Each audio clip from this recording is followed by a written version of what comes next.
Hi, everybody. It's Michael Angelo Caruso. Welcome to the podcast. This is the Talk to Me podcast. I'm on with Andy Cave, everybody. Andy has a most interesting name, not just because it's a noun, and not just because of what he's famous for, but also for what he started his career doing.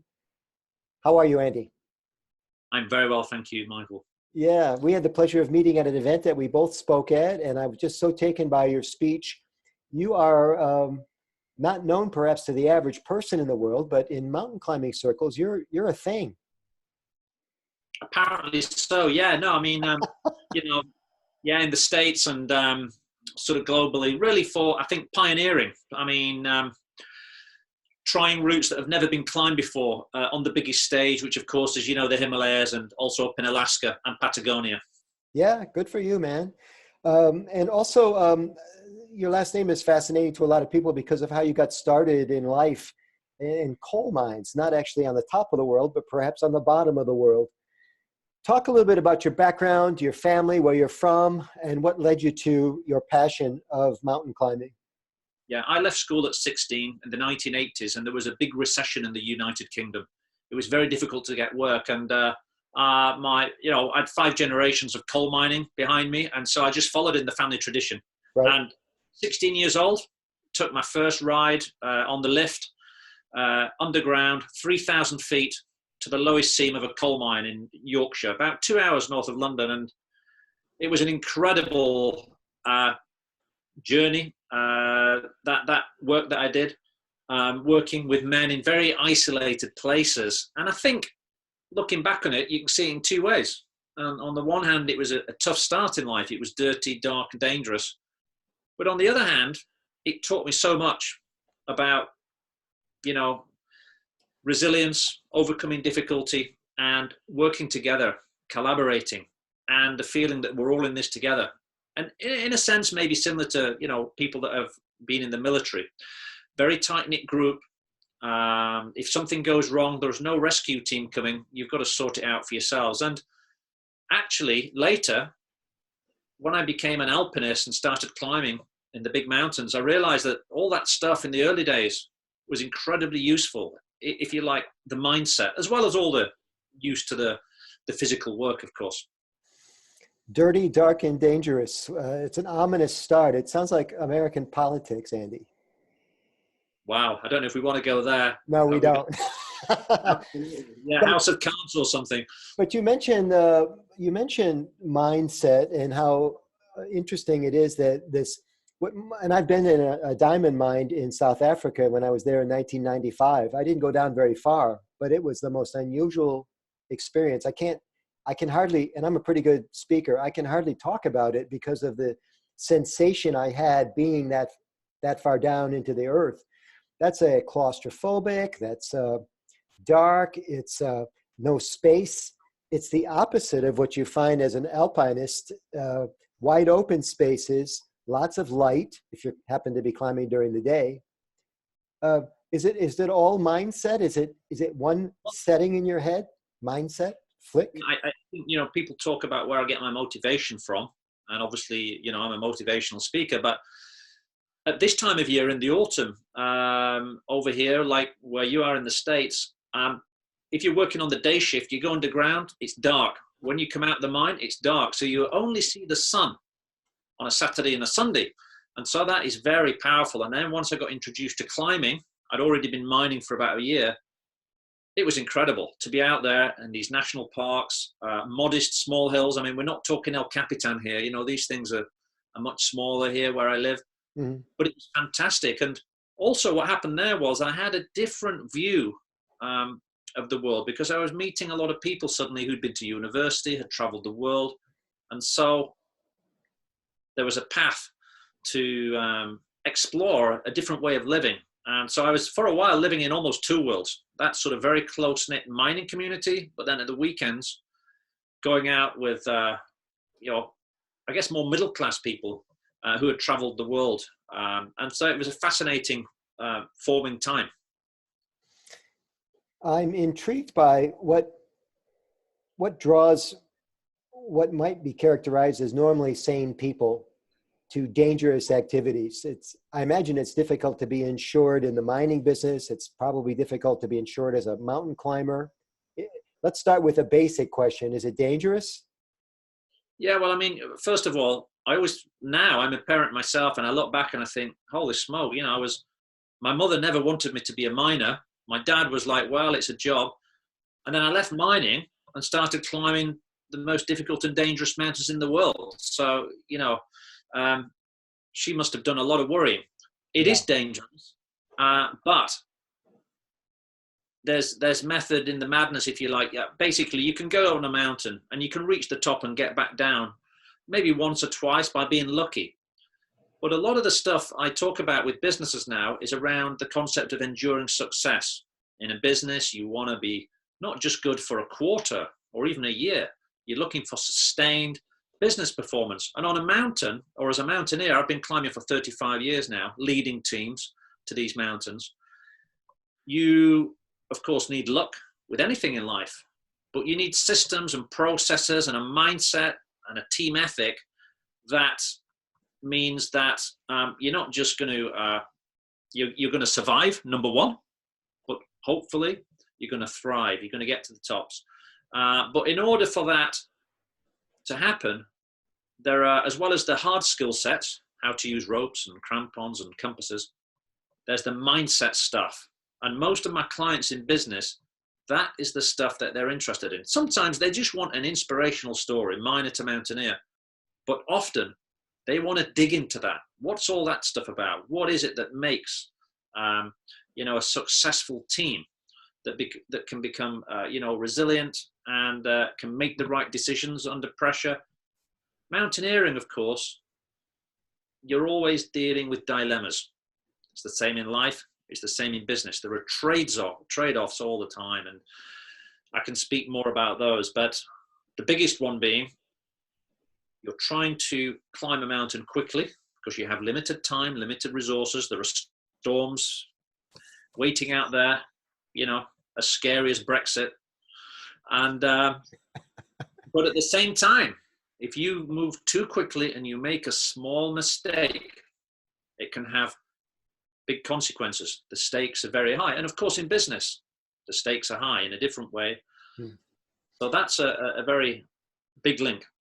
In the States, we name our hurricanes. We got in the habit of that a few years ago. We A, B, C, D, and it changes with gender, right?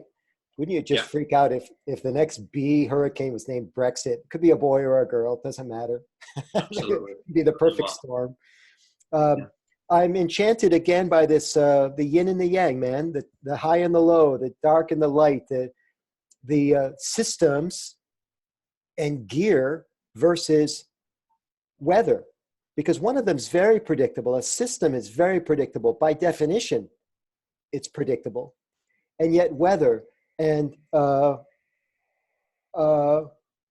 let's call it misbehavior by other people that are climbing can create real dangerous situations. Yeah. Well, those two things are linked. So because in certain arenas, for example, Mount Everest and Patagonia would be a good case. Patagonia, when I first went there, this is climbing on Fitzroy and Cerro Torre, which are much lower than Everest, but sheer walls in the very south of Argentina and Chile. It was very difficult to get weather forecasts. So you never knew about the weather. So you're up there on the wall and you're frightened the whole time because you never know when a big storm is going to come in very, very quickly. The furious 50s latitude. On Everest, similarly, there was an element of luck in terms of when to time your summit bid. Now, because of satellite technology, we can get weather forecasts, and it's meant that the success rates on Everest are astronomical. But of course, that means, more people, more crowds, and who don't always share the same values as a well-trained, long-toothed mountaineer. We have very strict values, I think, that wherever a climber is from, whether it's from the States, China, it doesn't really matter. There's a value system that it overlaps. And there's also been success in Patagonia, but in Patagonia, it's more experienced climbers because it's very difficult climbing there. But on Everest, because the angle is actually quite low on Mount Everest, ironically, the highest mountain in the world is technically quite easy. But the dangers on Everest are ice falls, crevasses at the bottom, and of course, bad weather. And the forecasts are reasonably accurate, but if they're out by a day or two, then you could suddenly have a lot of people. I'm sure you've seen the photographs of maybe over 100 people trying to climb to the summit, and there's only one way up and one way down. They're on the rope. One person gets into trouble. And of course, it's all supported by good leaders and also fantastic Sherpas who are actually carrying oxygen for the clients. So it's incredible that, you know, somebody with a regular job can do some running and get in shape and can climb the highest mountain in the world. But we all know that that can fall down when that lack of experience and, crucially, the value system. Number one, survive. We spoke about it earlier. If you come from a non-climbing background and you've told everybody at home that you're going to climb this mountain, and you come from a different, success-driven type culture, you might not think that, you might perceive turning around very close to the summit as failure. But when you've been around the block as much as I have, and you've been involved in as many storms and rescues at 8,000 meters, you realize that that's not failure. It's humility, not humiliation, which takes us right to the heart of a key, leadership, behavior, and very, very subtle. Sometimes to turn around so close to a summit often requires a lot of courage. And for me, because I'm in it for enduring success, I can come back the next year. Of course, sometimes for some of these folk, they see it as the chance of a lifetime. And I have also worked as a guide, taking people on big mountains. And what you're trying to get is a culture of honesty and openness. And so when people arrive with their own personal agendas, you say, guys, look, we're stronger together. We need to add up to more than the sum of our parts. And the thing is, I can't always see them. We're talking about, if you and I were climbing, we're on a 200-foot rope. You, Michael, go around the corner. A good team is where I trust you to do the right thing, even when I can't see you, okay? That is a very powerful thing in business or in climbing. The problem is when you've got this model, like on Everest or so, where people get strung out across the mountain. The teams are not as tight maybe all the time. And people are not open. They might have a headache, which tells me that they're potentially suffering from altitude sickness. And a headache at 7,000 meters, when you take that to 8,000, 8,500 meters, can suddenly turn into something else. So if you have a culture of openness, hopefully people can put their hand up and talk about that. But of course, they're worried. They might think that means the expedition is over. But this is very difficult to get, this culture of openness. You could call it psychological safety. It's also very difficult to get in organizations. But you're going to get the best performing, safest organizations, whether it's a hospital, or a bank. Yeah. Andy, there's a lot of talk these days about gender differences. You think men and women have a different communication system or even belief system for things like psychological safety, communication, admitting that you're having a headache? My experience is that even as a mortal, I don't climb mountains, but as a mortal, that men are more, I don't know if secretive is the word, but men are a little bit harder to figure out, maybe not as open about it. I think there's definitely something there. I'm just, like all of us, reading up quite a lot. There's a lot of exciting research about the brain, the amygdala, what's going on, the relationship between risk-taking, in business and sport, between the genders. But that point you've talked about, I think that could be true. Some of those, I don't know, ancient sort of roles that we perform as men, trying to impress, and are basically ego and status, are things that are going to be in the way. And you know, the thing is, on a mountain, when there's a high avalanche risk and there's a big storm coming in, the mountain doesn't really care how much experience you've got or not. It's as simple as that. And it doesn't really matter what your ambition is. And as a young guy, as a climber, I'm sure I have pushed the envelope. Sometimes looking back, doing the north face of the Eiger as a 20-year-old kid from a mining town, when I look back, my experience was pretty limited. But, you know, testosterone fueled stuff. But maybe I was lucky to live through those times and now can see it with, you know, more experience, more measured. And these are some of the things that I try to pass on to young mountaineers. You know, so many comparisons to airplane travel and airplane. You said something a minute ago about how the mountain doesn't care. I heard somebody say one time that in a storm, and I actually saw a video one time of a plane with the wings moving like this in the storm. It looked like the thing was going to just bust up. But the airplane itself is built for storms. It's supposed to flex like that. It's called turbulence, and we expect it. Also, with regard to airplane crashes, the airplane is loaded with redundancy by law. And if you study like black box recordings and stuff like that, so many times it's the system broke down because of human error. It's because of mindset or something went wrong with communication between the pilot and the co-pilot. When we talk about climbing, is it more a system problem or a mindset problem when things go wrong, or both? Yeah, well, that's a great point. I was talking about this in London yesterday. It is a process when flying an aircraft, and there are obviously all the stories of where it's gone wrong and people have ignored the instruments or, right, you know, status, all kinds of issues. I think there's an element of that in climbing, but I think more there's the element of unusual contexts arising time and time again. So that might be more closer to somebody, a leader in a military situation, where suddenly something unravels that you're not expecting. You have got the training and you've got the processes, but you're now suddenly into new territory. Yeah. You know, on a mountain, you may have been there many, many times before. You prepare the team, the equipment, you try and plan for the day. But when you arrive there, you see something different in the field. The snow conditions are different. Somebody in the team is not behaving as they normally do, etc., etc. And it's how you respond to that, I think, having that sort of intelligence to adapt to very subtle changes in the environment.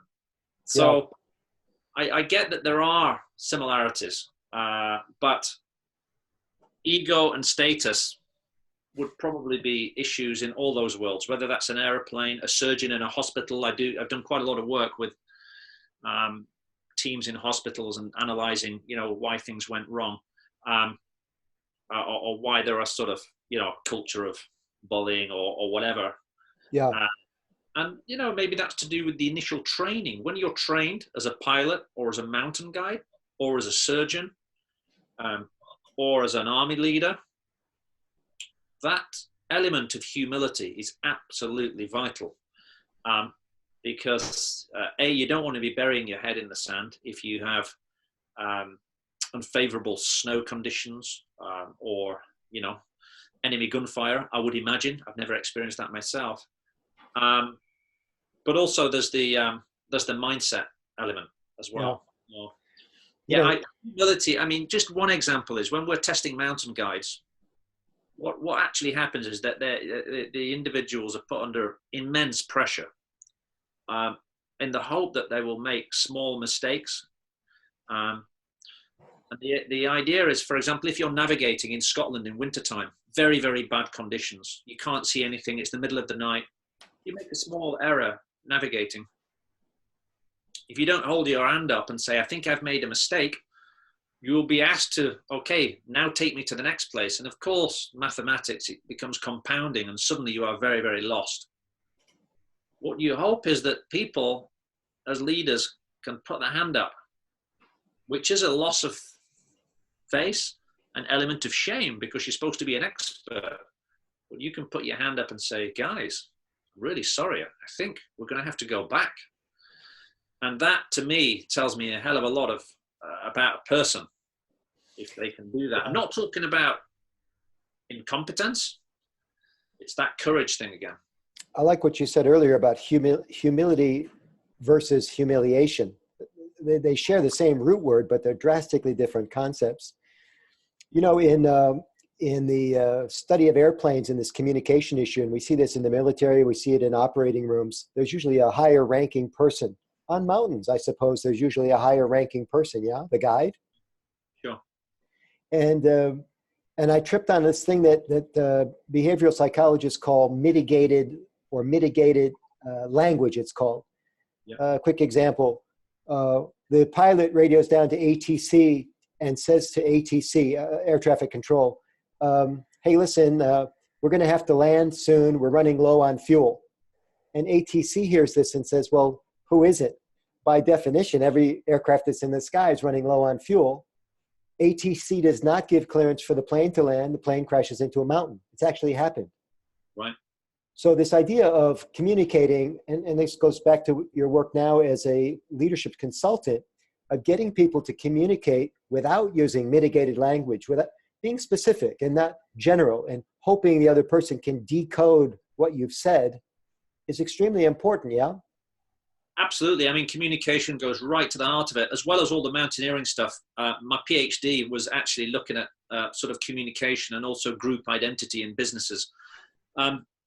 So pretty much every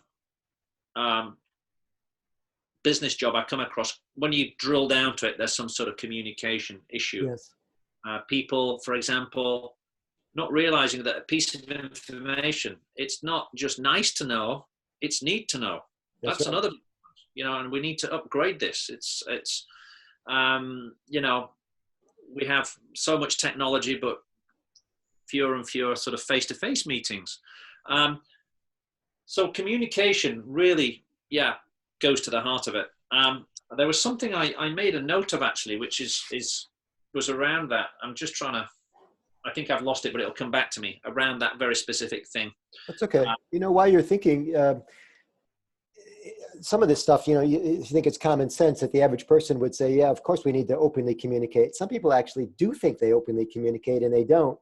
You mentioned time earlier, not only on the mountain, but in other places where time becomes a critical component. So if I'm in a hurry and I don't have time, I feel I don't have time to communicate, I skip things. I skip saying things that I might normally talk about. And I think in American business, certainly probably business all over the world, there's a rush to do things. There's a rush to keep up with the competition. We're rushing to market.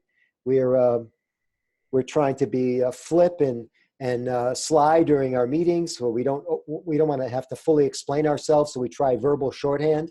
I think all of us are you know, all of us can be victims in this way.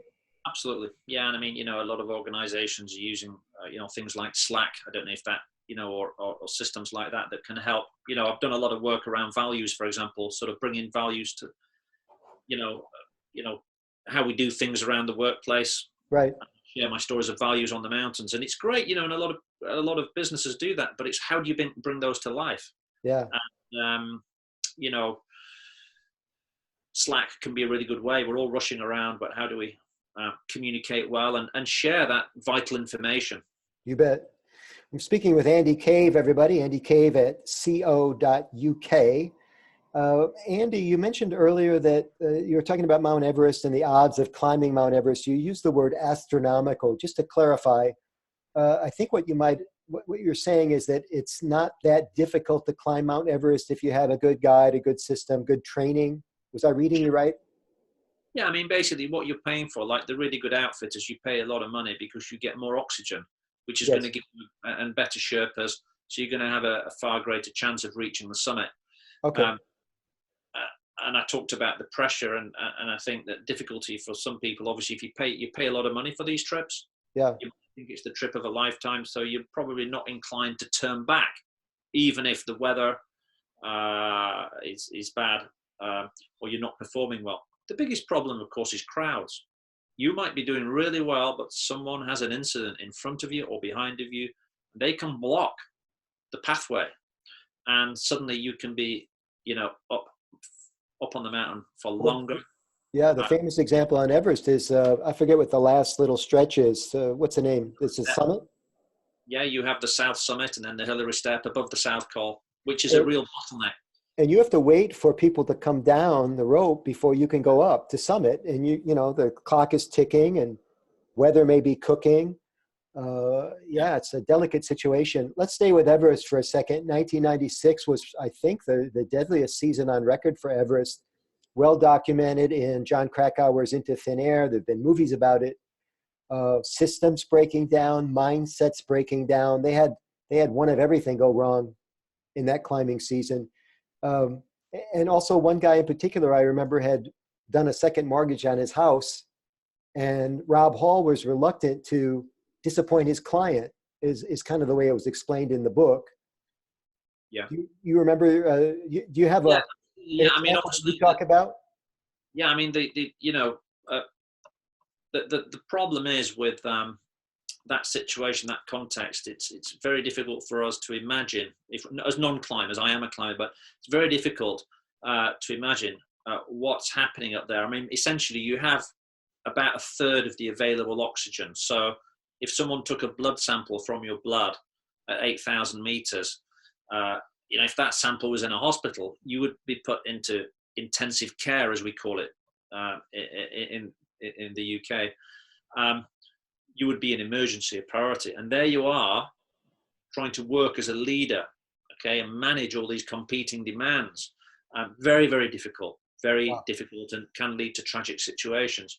And I go back to the point that courage, humility, to turn around and, being a leader, and it's not always easy to get it right, but it's about making the big decisions. Sometimes that's about telling people you have to go down, and and that's a huge thing to do that. Yeah, yeah. I don't imagine they like to hear it, even if Yeah, it's necessary advice. sometimes you Yeah, have people who are low on confidence, who you think you've got to push on. You can do this as well. So you have two sides of the coin. But Everest, when you're that high, you don't need much to go wrong. Even though technically it's easier than some of the other mountains, K2, Gasherbruns, but the body's really out there. There's not much oxygen, the temperatures, the crowds now. It's a very delicate situation, as you say. So it's still a huge achievement. And you don't want to be up there in the death zone for too long. no, no. You've had an amazing climbing career. Before we wrap up and talk more about your books and your leadership training and that sort of thing, do you have a highlight achievement? I've discovered when I talk to people of note that when I guess at what, maybe they've got this famous thing that they've done, like they've won an Oscar, but when you ask them, it's not the Oscar at all. It was something else. What's your biggest, what are you most proud of in the climbing specter? I mean, one element would be that I'm still climbing and I'm fit and I'm healthy and I'm really and I still love it. I feel very lucky that I found something that I just love it. Yes. And obviously, as you get older, you have to adapt, and it's become more or less about maybe all out difficulty, but about places I would really like to go. So I've never been to Antarctica. I would love to go there. I've never been to Greenland. There are parts of the States and the Sierras. Sierras I've never been. Yeah. Up in BC, so many places. But looking back, I think there are climbs in the Himalayas, a number of climbs I've done there that, looking back on them now, we were really pioneering. We were really pushing out the boat, in terms of not just what we climbed, but how we climbed it. Going back to the leadership point, I have climbed in that, militaristic, if you like, control and command model where I'm in charge quite a lot as a mountain guide, but I also climb with friends and we're equals. And that's a different, more of an agile leadership model where we climb in alpine style, very small groups of people. We don't have a lot of money and we're going to do things that have never been done before. And it's a very different culture. Of course, first of all, there it's your dream team. You're able to recruit, headhunt people that you've worked with before, high levels of trust, understand roles clearly. excuse me, everybody is up for the challenge, and you've seen each other under pressure. So I know I haven't really answered your question, but no, you're doing good. some of the climbs that I did with those people in Alaska, Mount Kennedy in Alaska, and Changabang in the Himalayas, were amazing. And some of them are still unrepeated. Some of them have been repeated, but 20 years later. So I think, yeah, I think there's some pride there in the courage to be prepared to fail as well. Because when you're trying something that's never been done before, you're not asking yourself the question of, can I climb this mountain? Me and the team. You're sort of asking, like, can anybody do it? You don't know. And the only way that you can find out is to set off and commit. And of course, commitment has different levels. There's the commitment, at home in the UK in a pub after 3 beers saying, yeah, great, let's go. It looks fantastic. But then there's the commitment when you get to base camp and you see the mountain in the flesh and you're like, holy smoke, that's big. Yeah. Yeah. And there's the final commitment, which is you actually start climbing it, which is huge. Yeah, well put. Speaking of things that have never been done before, there's a hot new movie out called Free Solo featuring Alex. Is it pronounced Hanold or Hanold? We say Hanold in the UK, but you and I will probably have different. I think I don't know how you guys say, but I think Arnold. Yeah. Okay. And so he climbed El Capitan, which is in Yosemite in the United States. Free solo is the term, of course, that describes no ropes, no anything really. It's kind of like freestyle.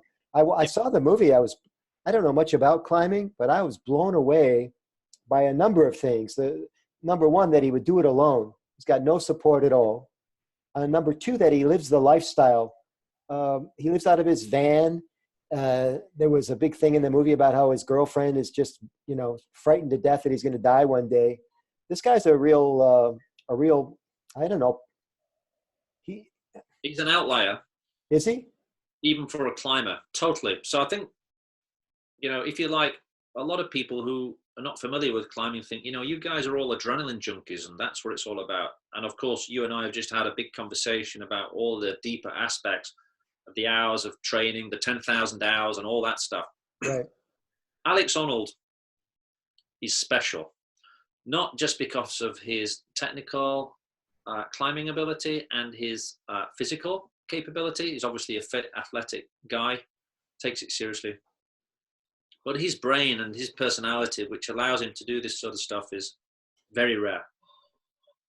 And, I did a little bit of climbing without ropes when I was younger on smaller things. But it's never really interested me. I mean, I actually like the companionship and the teamwork. Yeah. And it's fascinating to climbers and non-climbers. What is driving the guy? I mean, the section in the film about his amygdala, Yeah. I thought was really interesting. Yeah. Was that a nature nurture thing? What's going on? Because to be able to do, especially the really difficult section high up, is quite something. And wow, I mean, even just to film it, the cameramen looked pretty stressed. Extraordinary film, really well put, fascinating insight into a real outlier. There aren't many people like that. Interesting guy, very different. If you like, the other famous thing that went on in El Capitan was Tommy Caldwell and Kevin Jurgensen that did the Dawn Wall. And that is a very different thing, where that is obviously more about the teamwork and breaking barriers in a different way. Equally amazing, but that's more that something I would be interested in rather than the soloing element. But fascinating film. Well, you're doing things that, of course, most people will never get to do. And for one, I'm grateful because I live vicarious through you, your wonderful talk. I've got your book here someplace. There it is. You see it? The blue one in the center. Yeah, there it is. Well, you got good eyes, baby. Yeah. And I love how now you're doing lectures, leadership talks for companies and organizations, motivational talks. You've even got some sort of a course that companies can buy. Tell us a little bit about what's going on. So I think, like a traditional journey, started out inspirational speaking, been doing that for about 10 years, to small audiences, big audiences, globally. Then I designed a number of workshops specifically around leadership, collaboration, Mhm. communication, dealing with change, and working with a range of people, small groups, bigger groups. Ended up on Wall Street with the big banks in the States. I never thought that would happen. If somebody would have said at 16 when I was digging coal, one day you're going to be, doing this kind of work.